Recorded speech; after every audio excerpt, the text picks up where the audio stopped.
Ladies and gentlemen, I present to you Miss Linda Marks.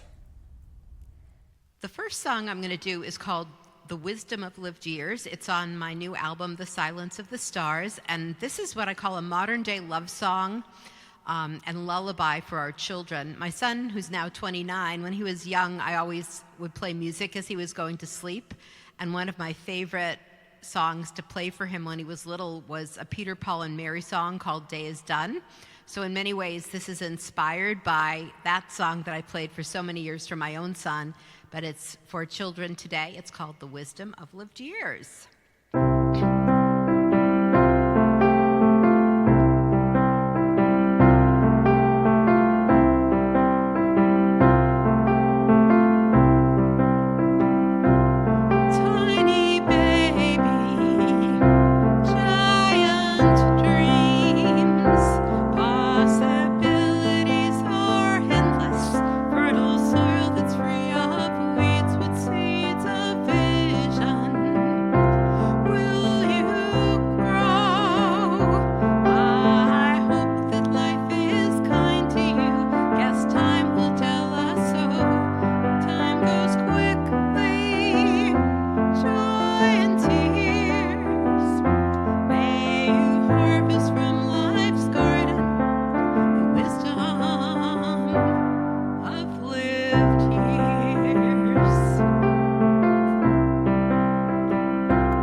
Build a bridge together across the great divide.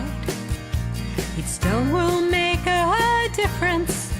Build it up from side to side. Choose the issue that inspires you, the gap you want to close. Build the bridge that's gonna take you there. Use everything you know. Be the change. Stand for what you want to see. Sound your voice. Speak your heart for liberty. Be the change. There are problems to surmount.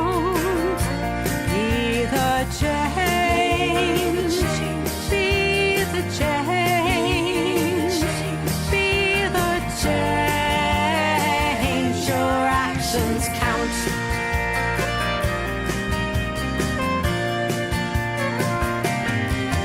Can you hear the oceans calling? Mother Earth is shedding tears. Help a neighbor in crisis. Nurture health, diminish fears. Discover your potential. Turn vision into truth. You have got the power.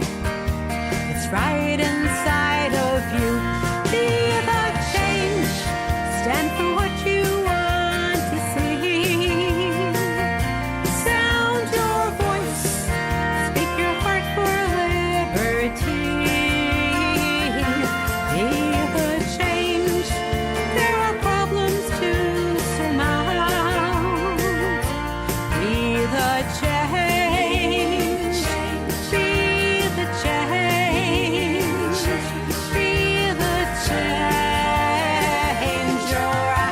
actions count.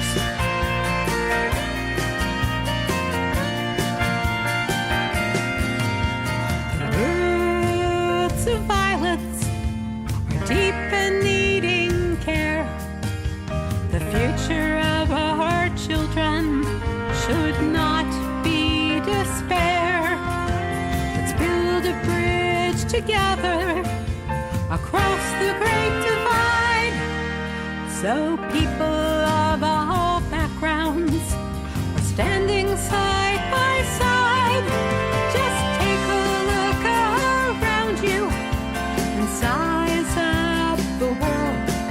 Lack of tolerance and hatred are reasons for concern. It's time to work together to create a better place. Not the time to sit back. Small steps create big waves. Be the change. Stand for what you want to see. Sound your voice. Speak your heart for liberty. Be the change. There are problems to surmount. Be the change. Be the change. Be the change. Your actions count. Be the change. Be the change. Be the change. Your actions count.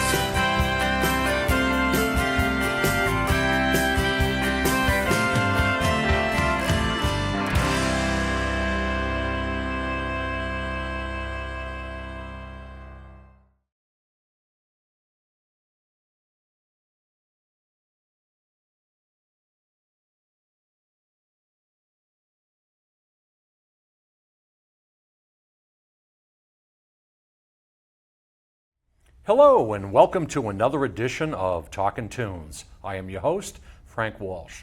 Thanks for tuning in today. Now, folks, as you can see, this lady to my right here needs no introduction. She's been on here many times, and she has dazzled the audience and told some interesting stories every time she was here. Normally when she's here to promote a show or promote a CD. And that's one of the reasons that she's here, because she has a brand new CD that's going to be coming out soon. And she has a big show coming up that we're going to talk about. And it gives me great pleasure to introduce to you once again, Miss Linda Marks, my friend. Linda. Thanks so much, Frank. It's always a joy to be here. Always a joy. But we have to do it sometime when you're not promoting anything, you know? Can't you just call me up and say, hey, Frank, let's do a show, instead of like, please, please, please, I got a CD. Well, the sports shows are like that. I'm kidding. Anytime you want to do a sports show, I'll talk sports. Absolutely. Weren't you on a sports show? Yes, I was, You and it was wasn't on a incredibly sports fun. show. That was a lot of fun. Absolutely, yeah. We'll do that. Yeah. We'll do that. We'll get TJ, and he'll show us both up, and at least keep us on track. But anyway, since you were here the last time, a lot has been going on. You know, you're everywhere on social media, which is not a bad thing, and you have entered into 1 million contests and have won 1 million contests. You have probably a studio full of awards. You know, you're a big promoter and a big part of the ISSA, the International Singer-Songwriter Association. You have a new single coming out, a CD coming out. So why don't you jump in there and kind of catch us up a little bit about what's been going on, and you know, your new CD and how that came about, and some of the awards that you've won and the shows that you've been in. Just kind of catch us up. Okay. Well, there's been a lot, and this album, The Silence of the Stars, is my 15th CD. 15th studio album.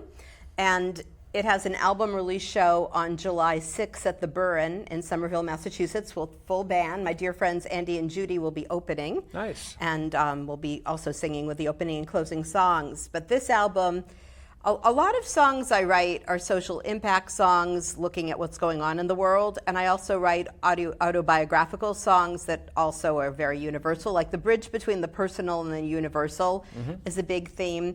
What's been interesting in some of my more recent performances is people have been talking about how healing it is to listen to my music, which is really, that's poignant because integrating healing and integrating things that bring us together and bring peace is really important, particularly the way the world is right now. How much of that inspiration comes from, or that healing and so forth, comes from your other profession, you know, as a therapist and dealing with people and healing people, you know, mind and spirit and body? How much of that translates into your music? 100%. 100%. One could say that the music and the mind-body psychotherapy come from the same source, and it's why for years and years around my neck I've worn this necklace which has a heart and a treble clef on it, because the two of them are integrated. So it doesn't surprise me that people find the music healing, because that's, actually one of the songs I'm going to sing here today, which is, I'm working on my 16th studio album, because it takes a good year to produce it. This album I did with Eric Balke and Glenn Barrett out of Philly. I've done, I think, 3 albums with them, but the album that's coming after this, which is called Queen of the Angels, I'm doing with Justine Blazer out of Nashville. Nice. And there's a song on that album, which I will be playing today, called Dancing with God. And it talks about, that I'm a healer in the song as well. So I've heard the song. It's a great song. Thank you. Now, would you consider yourself a therapist who's a musician, or a musician who's a therapist? I'm a musician who's a therapist. Really? Yeah. You put that first. Well, I didn't talk till I was 3, and music was my first language. So I've always spoken through song. Even before I could speak, I was speaking through song. And I consider music my spiritual path. That's why the song Dancing with God, and I talk about I always have a co-writer. And so, in addition to my human co-writers. But awesome. So yeah, that's been in my heart and my soul from the very beginning, and because of a traumatic experience I had when I was 16, where I almost lost my life and literally had to make a commitment to God to choose my life, that's where the body psychotherapy work started to come from. So the music was always there, and then another pathway opened to help people in a very one-on-one or group or community kind of way. Cool. Now, when you were 3 and couldn't speak till 3, was that a physical situation, or was that just... I think it was part of just being an introvert. Really? Yeah. I mean, I've always been an introverted, 1-year-old, 2-year-old? Yeah. Really? Yeah. That's news to me. I would take everything in. I wouldn't miss a beat. I'd take everything in, and I've always been very sensory and kinesthetic, so I sense and feel everything. So you're an empath. An empath, yeah. Blessing and a curse. Well, the good thing is, because of the work I do in a body-centered way, I'm really grounded, so I can feel the edge of the empathy. Like, I can tell what's someone else and what's me, where I have to draw my own boundary to take care of myself, how to hold another person in a way that feels grounded for them. So there's skills about learning to use that empath part that are very important for self-care and also for professional work. But I would take everything in, and if anyone had really wanted to know what I had to say when I was a little kid, I could have said stuff that would have blown their minds, which it actually did. I just was quiet. And what were your first words? The Star Spangled Banner? Piano. Really? Piano. Wow. That's powerful stuff, really.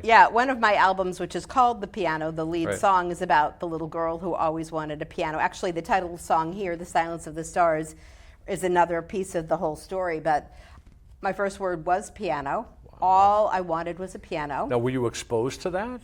Like, did you see piano? Was there one in the house, a family play, or where did piano? Not at all. Actually, where did that come I could from? say it was transgenerational. My paternal grandmother, of all people, happened to have been an opera singer. And I didn't even meet her till I was like 5 or 6 or 7 because she didn't want to meet her grandchildren. She was not a very nice woman. When I went to her house, I started playing her piano, and I didn't bang it. I actually played the piano. But it was before that. I was drawn to a piano, and we did not have a piano. In fact, as the title song talks about, my father's mantra was, music is a waste of a good mind. He was totally terrified that he had a daughter. There's a song in there. That's a multiple songs. Well, The Silence no, of the but Stars. the name of that song, what you just said, music is a waste of good money. It is the punchline in The Silence of the Wow. Stars. So the title song of this album talks about the little girl who would find refuge from her rageaholic father by lying on my back in the backyard and just looking up and finding peace in the silence of the stars. And eventually, when I was 13 years old, I'd worked at anything a little girl could do. Babysitting, shoveling snow, lemonade stands, painting rocks, Right. doing things in the neighborhood. And I'd saved up enough money where I could buy my own piano. And because this is a sort of a cute thing about being a kid, is Roadrunner and Wile E. Coyote Sure. were cartoons. Yep. And everything that Wile E. Coyote got came from the Acme Company. So when I went looking Right, for a right, piano, right. there was a place called Acme Piano. Wow. So of course, a kid has to go to Acme Piano. And they had a Rika and Sons upright that I could actually afford with what I'd saved. So I said, hold that for me. And I had to go to my parents and I said, I've worked really hard for years to save this money. I've located a piano. Please drive me to the store so I can buy it. I am like 12 or 13. I don't have the ability to drive myself. So my father allowed me to put it on the 2-season freezing porch, which only could be played without my hands freezing like half the year. Wow. And I was only really allowed to play when no one was home because it was right behind the TV in the living room and he wanted to watch it. And if I were playing the piano, it would get in the way of his watching TV. So you were starting off, so to speak, as an accomplished pianist. You didn't fumble like. Did you fumble through it? I or had, was it, I had how, to how learn. Easy? I had to learn at one level, but intuitively, I had a feel for it. Like Yeah. when I first got my piano, I had a passion for ragtime. Okay. So because I'm dyslexic, I don't really read music. I'm capable of like one note at a time figuring it out and then memorizing it.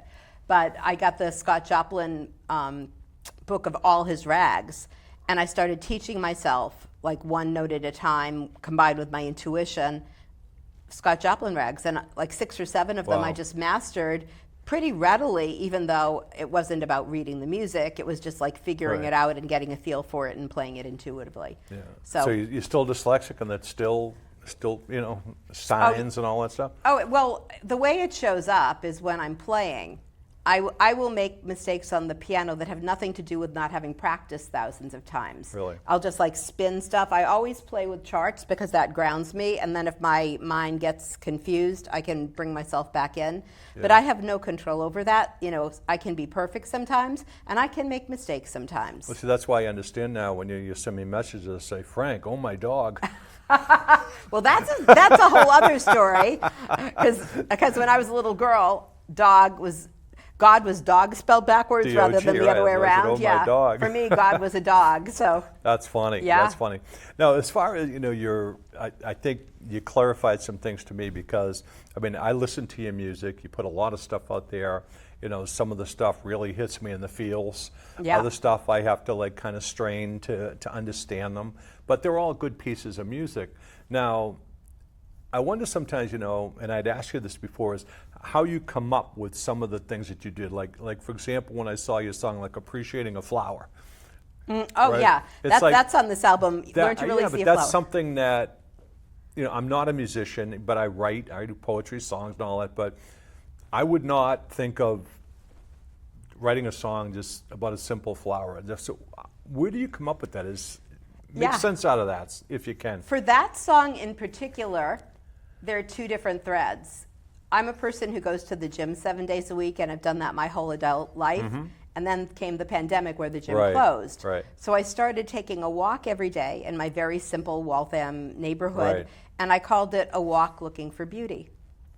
And a magical thing about taking a walk every single day, 365 Well, days you a year. chronicled the houses being torn down and the that houses being built. That's another theme. That of the was walk. like another story. It's I like, know, okay, that's a different story. What are they That's- tearing down today? Oh God, yeah, the Teardown remember Chronicles. that. I've got, unfortunately, that's where some songs too. I remember that. But the really nice part is watching nature and watching beauty. Yeah. And so I have, I don't know, more than 10,000, maybe 20,000 pictures of flowers I've taken over the last 6 years. I am back at the gym now, but I still sometimes take walks just because I like looking at beauty. So Sure. that's one side of it, of just really marveling in the changes every single day, and particularly in the spring and the summer and the fall when there are flowers. But the other side of the story is when I was very young, I discovered Georgia O'Keeffe, who is a wonderful painter and loved to paint flowers.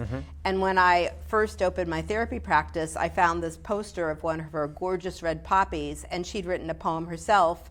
The part I'll pull out of it that meant a lot to me, it said is, "No one sees a flower really, because to see takes time, like to have a friend takes time." And that always felt like wisdom to me, and I had it up in my therapy office, and even when I got my now shipwrecked, there's a song about the shipwrecked house that I don't have anymore that's on this album, but in the shipwrecked house I had it there too. So the combination of my walks looking for and finding beauty every single day and taking 10,000 plus photos with that poem by Georgia O'Keeffe is what led to the song. And even the structure of the lyrics comes out of her poem. And I co-wrote the lyrics with Mike Greenlee, who's a dear friend from New York. We co-wrote lyrics on 2 songs on this album, Be the Change, which is the first song on the album, and where I've given you the YouTube video to play, because it's really powerful when it's fully arranged versus me just doing it at the piano, but he co-wrote the lyrics on that. So that's how Learn to Really See a Flower came into being, my walks searching for beauty and a lifelong appreciation of Georgia O'Keeffe. There you go. Now, as far as, I just had a thought. I've asked you this before. Lyrics first, words first? Lyrics or melody first? There's no one way. Yeah. Sometimes it all comes together. Sometimes fragments the lyrics come out. Create the melody. Sometimes they do. But I don't know that happens. I don't know. It's often I get fragments of the two together. Okay. So I hear lyrics, but I also hear the music that goes with them. And then I'll sing into my phone or type lyrics into my phone in the fragment. And then I'll sort of sit with it and let it percolate.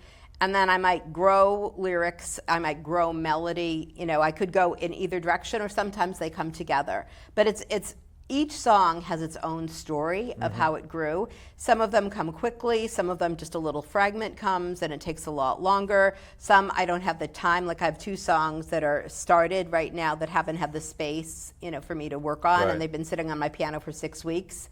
I'll get there eventually when the space opens up. Other times it's just like it grabs me. There's a song that I released in February that's going to be on Queen of the Angels, December 6th, when a certain event took place in Midtown Manhattan where a young masked gunman shot Brian Thompson, United Healthcare. That hit me in the gut, and that grabbed hold of me, and I kept following the story. And 6 days into it, when they found Luigi Mangione, I started to research his life story, because again, my side hustle, working particularly as a trauma therapist, and then I learned about his lifelong history of really debilitating pain and both the physical and the psychic impact of the pain. And then I understood, how could a person come to do that? So I wrote this really powerful song called Pain Changes Everything. Right, I heard that. Yeah, and that one grabbed my gut, and I could not stop until it was finished. So it's all different. Now, when you write songs, I'm sure you write them obviously for yourself. But have you ever written songs where you have somebody else in mind for them to sing your song?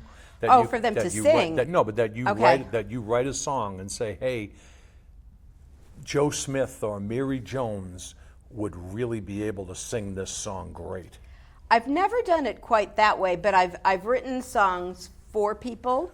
On my 14th studio album, I wrote one song as a birthday present for a friend. You wrote them for it, okay. Yeah. And there's a song that's going to be on Queen of the Angels that I wrote because I envisioned it as a duet with me and a friend of mine from Greece named Dimitris Nezis. I imagined us singing it together as a duet, which we are actually in the process of recording for the album. So that's a case of that. I've never written for another person. Yeah. Because I know when I write, again, I dabble. I write all the time. I think all the time. I think I mentioned this before. I'll write you good couplets. I'll write 4 lines. I'll write 6 lines, and then I just hit a wall. So I've got this collection like this of all stuff, and there were times when I'm writing it, as I'm coming up with an idea, I'll even pull over on the side of the road and write down a few lines so I don't forget it. But there are many times where I'll write that thing and say, oh, wow, this would be a great blues song, and Brian Templeton could really kill this song. Or I'd write a little melody and say, oh wow, I bet Linda could do this song. Oh, I bet Eileen could do this. I often do that where I don't write it for me to sing. I'll write it like wanting somebody else to sing it. Yeah. Well, I don't know if the difference is like you're not necessarily identified first and foremost as a singer-songwriter recording artist. So you're not necessarily thinking, oh, I'm writing an album for me to perform and record. Right. So, that's a different thing. And just like Mike Greenley, he's not a singer-songwriter recording artist, but he's been a co-lyricist on countless songs. Right. So, that might be part of it, whereas because I am a singer-songwriter recording artist, I'm always like, oh, what can I do with this? Like, I'm more thinking of how would I arrange it, and if I have other people sing with me on it. That's sort of the frame. Right. I've never have the focus of just like writing it for someone that I never record myself. Right. Well, I think this would be a good time to take a little break and hear some of your music instead of talk about it. So, ladies and gentlemen, I want you to sit back and relax and listen to Linda Marks, and we'll be back in a little bit. This is a song that's going to be on my 16th studio album, the album is called Queen of the Angels. And this is a song about how music has always been my spiritual path. And I have some human co-writers, but there's someone who's always my co-writer. This is called Dancing with God.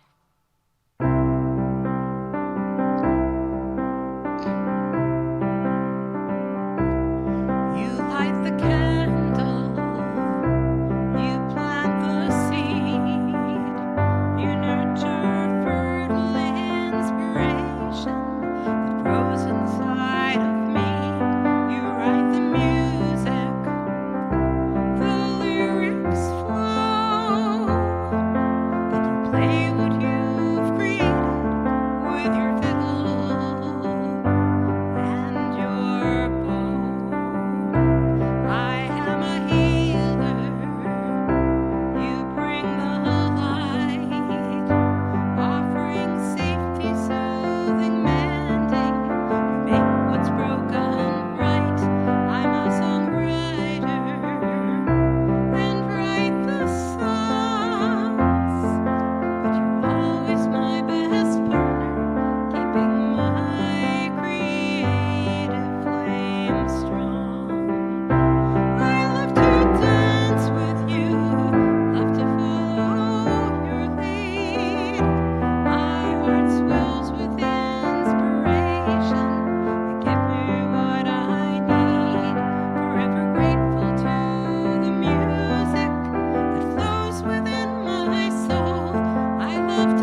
This next song is one of my newest songs, and it is born out of my side hustle as a mind-body psychotherapist who specializes in healing from trauma.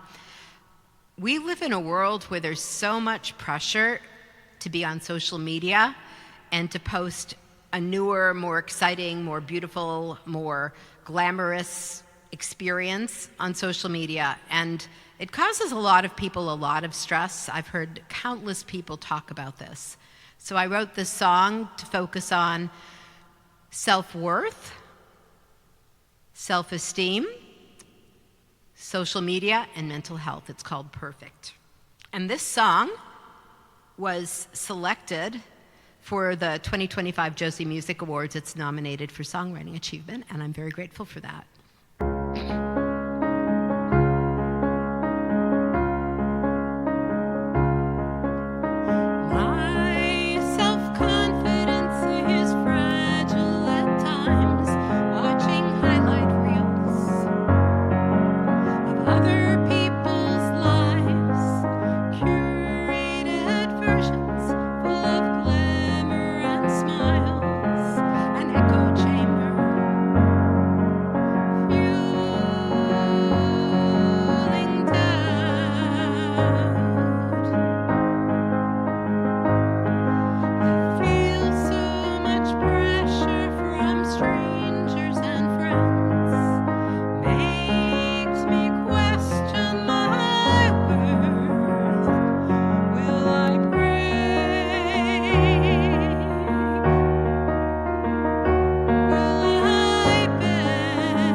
So this song is the title album for my 16th studio album that I'm recording with Justine Blazer in Nashville. It's called Queen of the Angels, and it's a song about the Los Angeles wildfires. My son, who's 29, besides having been a teacher at a charter school for the last 3 years and doing curriculum development this year, he's writing a PhD, and he's been doing so much historical research, he sort of inspired me to do some too. So when I was writing this song, I did a little bit of historical research about the history of Los Angeles. And one of the really interesting lines that isn't in this song, I'm not going to talk about the ones I put in this song, is that the indigenous people that were there before the Spanish came in, the Yanga people, had two different names for the land, and one of the names was Valley of Smoke, which is almost prescient for what's happened there. So this is Queen of the Angels.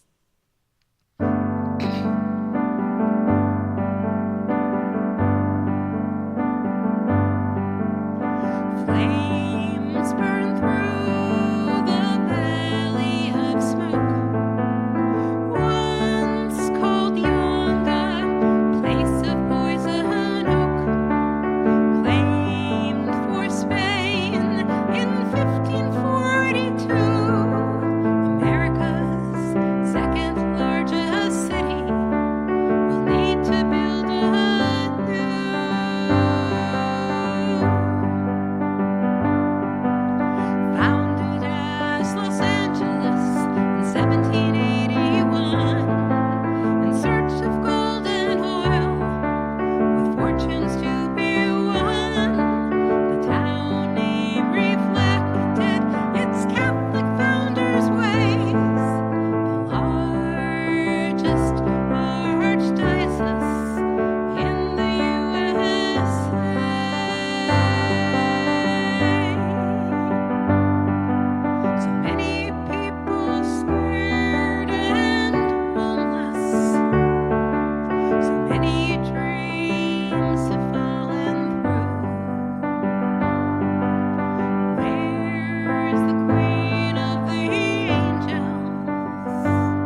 Well, Linda, once again, you didn't disappoint. And ladies and gentlemen, you can find these songs on her CD and keep following her. We're going to get into a little bit of where you can find her music and where you can buy some of her music. Now, Linda, let me ask you, you know, you said that this is what, your 16th CD? This is my 15th. 15th. Yeah. What do you say to the critics who would say, why is she making another CD? Nobody buys CDs anymore. Everybody's up there streaming. Everybody's up there putting live stuff out there. Why is she wasting her time and money? Or why is she making another CD? Or, you know, why is he doing another CD? Everybody's putting out there. What do you say to the critics I say a bunch who of think stuff. that way? I say I don't care about the critics, and I do plenty of stuff on live streaming, and You do? I have Oh, yeah. tons of YouTube content. And occasionally, we'll release a single. So, like, I do lots of stuff, but I like albums because it's a collection. It's I a agree. body I'm of with you work. on that. I agree. It's like if you're doing a sculpture, and it's like, oh, I'm only going to do the finger. It's like, but there's a whole creature, you know, human or other, you know, to make a sculpture of a whole human being is different than just doing the finger. I agree. And the other thing is this is a collection. There's a reason these songs are together. You know, the title song, The Silence of the Stars, is sort of the overarching theme, but there's a collection. Right. And there's also a period of time they were written in with what's going on in the world. So there's a lot more to it, and there are stories to the collection. If a person just randomly picks one song out of digital eternity, they won't know it was written in the context of a collection or of the story or why the songwriter wrote these songs. The other thing is you get to make really beautiful albums. Ellen Snyder did this gorgeous cover. She's a Snyder. fantastic photographer. In fact, here's another of her photos on the inside. And, you know, I also get to talk about, you know, the dedication and the purpose of the album. Every single song, the credits are given for the people that are involved. You do not see the credits for anybody when you listen on Spotify. I want to give credits to, it takes a lot of people to do this album. Right, it and does. they deserve credit. So, you know, from that point of view, it's a sculpture, it's a work of art. Another piece is many of the reporting radio stations still want CDs. True. They don't just want the digital version. Some want both the digital version and the physical, some just the physical, some just the digital. But the vast majority of radio stations that are the reporting stations still want the CD. That's the best answer I could think of. And I Yeah. totally agree with you. It's like the same thing. Like I collect CDs. Yeah. You know, and, you know, drive my wife Laura crazy. It's like, more. You know, I mean, you walk in the house, literally, I'm not exaggerating, when you walk into our home, just in our area, right as you walk in, there has to be 500 CDs. And then Sure. I'd say collectively, I have close to 5,000, I believe it. and I'll keep buying them. Yeah. You know? Yeah. People say, well, how do you listen? What do you? It's like, you know what? If I want a song, I have it, right? Are they organized? No, they're not. I said, I know, like, if I have blues over here, I'll have rock and roll over here, but why are they organized? It's like, because you know what? I don't know everything that I have. So let's say if you say, hey, I want to hear some Linda Marks, I go look for Linda Marks, I might find Eileen Springer and say, oh, wow, I Yeah. forgot I had Eileen. Yeah. I pull Eileen out, and then I find you, and then I say, oh, geez, you know, I forgot. I found another one over here I didn't realize I had. So I take 2 or 3 out, and then I get my Linda Marks, and I've got 3 other ones that I'll listen to. Sure. So I don't organize them. I just go random. And when I listen to my music, I'll say to Laura, I'll go like this. I'll go to my rack. I'll say, okay. I'll look at her and I'll say, and I'll run my finger, and I'll tell me when to stop. And she'll go, stop. And then I'll pull it out, Cool. and there you go. Yeah. I don't have a bad one, so it doesn't matter. Right, You know, exactly, I don't have yeah. a bad CD. I can listen to anything. So, but anyway, sorry to hog up your time. So let me ask you, where do you want to take your music? You know, where do you want to go from here? I mean, you're doing the CDs. You know, you play with a bunch of great performers. Do you see you taking your music to any kind of a different level or a different Well, style, or The any biggest plans? thing is just doing quality songs that touch people and make a difference, social impact music. That's always been my thing. And I'm very grateful that I was a guest artist on a Grammy-nominated album this year. I just saw you posted that. Yeah, You got Antonio it in the mail, Vergara. right? Yeah, I got the certificate in the mail from the Recording Good for Academy, which you. is exciting. Good What for I'd you. really love to do is get a number of nominations and some Grammys for my own projects. I'm delighted and honored to be a guest artist on someone else's project.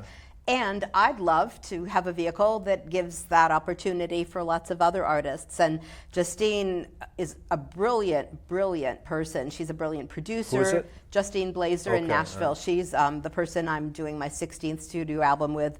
I produced Pain Changes Everything with her. Yes. And I think she did a really brilliant job with me on that. Doug Hammer, my local sound engineer, I can't do anything without him because any reference track that I'm going to make is done there. When I first write a song, I do a studio video in his studio with his gorgeous piano.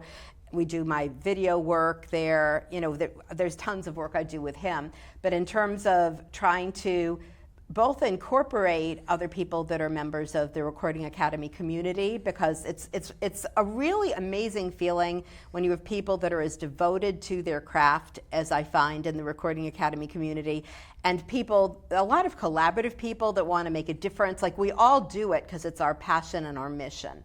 And there's something really special about collaborating with people with that kind of dedication and talent. And Justine's talent is at so many levels, as a singer, as a songwriter, as a performer, as a guitarist, as a producer, as an engineer. She's amazing. So I'm really enjoying working with her on my next album and some other songs. And my goal in winning awards isn't about awards. Whatever. Didn't you just win a big one for ambassador? Weren't you like for a media ambassador or something? I forget. I start to lose track, Frank. I'm sorry to say. I know. You won something. There are a lot of awards. Most recently, I was just nominated for the second year in a row for a Josie Music Award, which is a big deal in the Independent Music Awards. I nominated for the third year for a bunch of finalists for ISSA. I've won Global Music Awards. Most recently, I was voted by a whole bunch of people for acoustic musician in ISSA. There are all these different awards, but I think. But I thought you won something for like being the best promoter or ambassador or something or other. I thought that you won something. Or a few years ago, for the ISSA chapter that I founded, I won something. Was it? Okay. Yeah. I can't keep up with it. I'm really not a promoter, and I'm an introvert. It's just musicians for survival need to make themselves visible. It's not, for me, it's a very painful thing to do it. It's not easy. Taking photographs I love to do, and putting together concerts I love to do for the community aspect.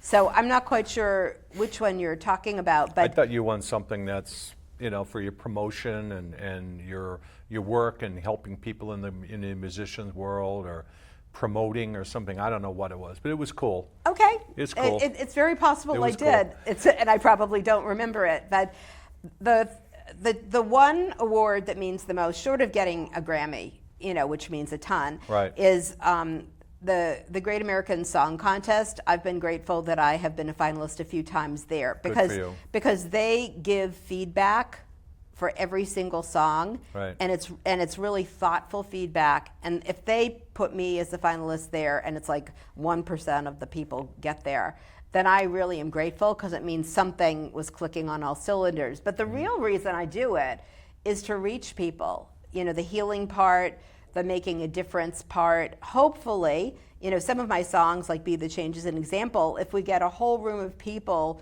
singing the song, it empowers, it uplifts. That's why when I put the effort in to do a big show like the album release show on July 6th, it's for the experience that gets created in the room for the people, where people walk away. Even last Saturday when I played at Arlington Porch Fest, I had the privilege of being the first artist ever to play in a brand new outdoor performance space at Chapel of St. Anne in Arlington, and there was this beautiful, peaceful garden and a patio that both had bricks and also some glass work embedded in a concrete matrix. But it was beautiful there, and the people who came and sat, and there were different tiers and benches and places for people to sit. They came away just saying, I could have listened to you forever. That was so soothing and healing. And that was meaningful, to be able to be a positive force in a very crazy, broken, painful world. That's why I do it. Before we start talking about how people can reach you and get your CDs and everything, talk a little bit about your ongoing songs of inspiration.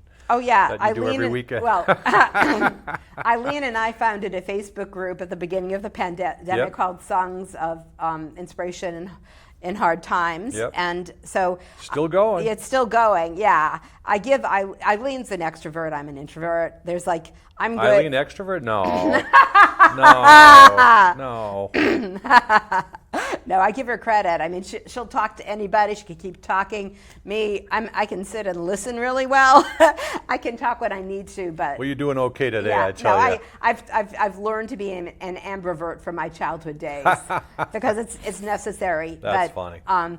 It's really funny when people are natural extroverts. They just talk, and I'm very good at sitting quietly and listening. But Cool. anyhow, the group is a place for people to share music, and I give Eileen a lot of credit because she's the one who markets it, and so. Yeah, it's tough sometimes because in these competitions, I like the ones where I can vote for both of you. Oh, I know. I have so many friends. It's like, who do I vote for? I know. But I I'll hate, go, okay, Linda. Okay, oh, there's Eileen. Yeah, oh, I know. There's Danielle. Oh. Yeah. So I can check them all off. I know. So I hate competition. I know. Particularly, every person has their own unique flavor. Right. And everyone's music is going to touch somebody. Absolutely. So I'm much more into, oh, good. The same thing. If Eileen and I are in a competition, I want to vote for both of us, not. Exactly. Just like, why would I vote against someone who's my friend? Exactly. How can people find your music, and how can people reach you and get a hold of your music, find you, listen to you, and all that? I know you're all over social media, so why don't you tell people where they can find you? Absolutely. Well, my website, Linda Marks Music, isn't kept up to date as much because I'm so busy writing music and performing music that I don't attend to the business side too much. But I do have a website, lindamarksmusic.com. I do post my gigs on my Facebook page, on my Linda Marks Music page. I have a personal Linda Marks and also a Linda Marks Music. On Instagram and on X, I'm LSM Heart, LSMHEART. My favorite place to send people is my YouTube channel because I'm always putting all kinds of content there. It's really fun. And that channel is LSM Heart, LSMHEART. I'm even posting some stuff to LinkedIn these days. I'm finding musicians even share music there. Oh, there are a lot of stuff on LinkedIn. Yeah. A lot of people on LinkedIn. Yeah. And I also perform live and periodic. Oh, I know the best way. I have a newsletter, a periodic newsletter, and I'll say, hey, I just recorded this brand new song in the studio, or hey, I've got an album release show, or hey, you may want to listen to this. So my email is lsmheart@aol.com, and just write to me, and I'll put you on my periodic newsletter list. And that's probably the very best way to find out what's going on, because that's telling people that want to know what's going on. And if you can't find her in any of those ways that you just described, as I always say, turn on your toaster oven. She'll eventually pop up in there as well. You're all over the place, Linda. As always, you're a great guest, and it's always fun to have you. And any shout outs, anything that we may not have covered that you want to cover before we wrap it up? Well, I want to give a particular shout out to Doug Hammer because I've been working with him for probably approaching 15 years, and he is also a musical genius. He's a brilliant composer. He's a brilliant sound engineer. He's a wonderful human being. He's a great guy. He's a great person, and I could not do what I do without him because I don't do the tech. And so he can do the music and he can do the tech. So I can't possibly not give a shout out to him. And I would also like to give a shout out to all of my colleagues who've helped me build the International Singer-Songwriter Boston Northeast chapter. And we have Songwriter Showcase series all over the state and expanding beyond Massachusetts.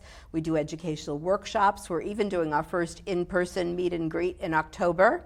And we've met on Zoom because the pandemic is when we started. But the thing that I really love is it gives an opportunity to build relationships between musicians and many communities of people and bring high quality music that people have to go into Boston or Cambridge or Somerville for, to Northeastern, to Worcester, to North Reading, all over the place. So all the people that have helped me build that, I need to give a thank you to. Oh, good. And you did it very well. So, ladies and gentlemen, I hope you enjoyed the show, and I know that I did. And as always, I couldn't do this show without the great people at SMAC. Anya, who steers the ship, Luke, Caroline, who are in there pushing the buttons and making us look and sound pretty, and also a regular guest in the audience. Rich Goldman is sitting here today. He's been absent for some of our shows, but he is sitting here today, and hopefully he'll be able to be here in the future. So for everybody here at SMAC, I say thank you to them. And also, Linda, thank you so much for being on here. Thank you for having me. Always a pleasure this way too. Thank you. So, ladies and gentlemen, as always, for Linda Marks, for everybody here at SMAC, I am Frank Walsh. Tune in and tune on.